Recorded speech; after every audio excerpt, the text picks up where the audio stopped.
জুলাই যোদ্ধা শরীফ ওসমান হাদিকে হত্যা চেষ্টার প্রতিবাদে বিক্ষোভ মিছিলের আয়োজন করে বাংলাদেশ ইসলামী ছাত্র শিবির সিলেট জেলা পশ্চিম শাখা। আয়োজনে প্রধান অতিথির বক্তব্য রাখেন সিলেট জেলা পশ্চিম শাখার সভাপতি আবু জুবায়ের। বিশেষ অতিথির বক্তব্য রাখেন সিলেট জেলা পশ্চিম শাখার সেক্রেটারি তোফায়েল আহমেদ। পূর্ব পরিকল্পিত হত্যাযজ্ঞ চালানোর চেষ্টা করা হয়েছে, এর জবাব অবশ্যই ইন্টারিম সরকারকে দিতে হবে। আমরা বলে দিতে চাই, এই জুলাই আন্দোলনের পরবর্তী স্বাধীন বাংলাদেশে এই ধরনের সন্ত্রাসী কর্মকাণ্ড আমরা মেনে নিতে পারবো না। 24 ঘন্টা পেরিয়ে যাওয়ার পরে কোনো সন্ত্রাসী এখনো গ্রেপ্তার হয়ে নাই, আমরা জবাব দিতে চাই।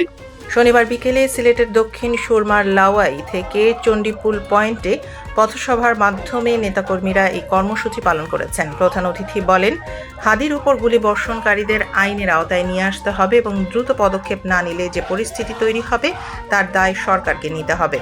বিশেষ অতিথি আরও বলেন, জুলাই আন্দোলনে শহীদদের রক্তের যথাযথ বদলা জুলাই প্রজন্ম নিতে শিখেছে। অতি বিলম্বে এর সাথে জড়িতদের শাস্তির আওতায় না আনলে এর পরিণতি ভয়াবহতায় পরিণত হবে। অবিলম্বে গুলিবর্ষণকারীদেরকে, অবিলম্বে যারা এই দেশে সন্ত্রাস নিয়ে আসতে চায় তাদেরকে গ্রেফতার করে যথাযথ শাস্তি নিশ্চিত করা লাগবে।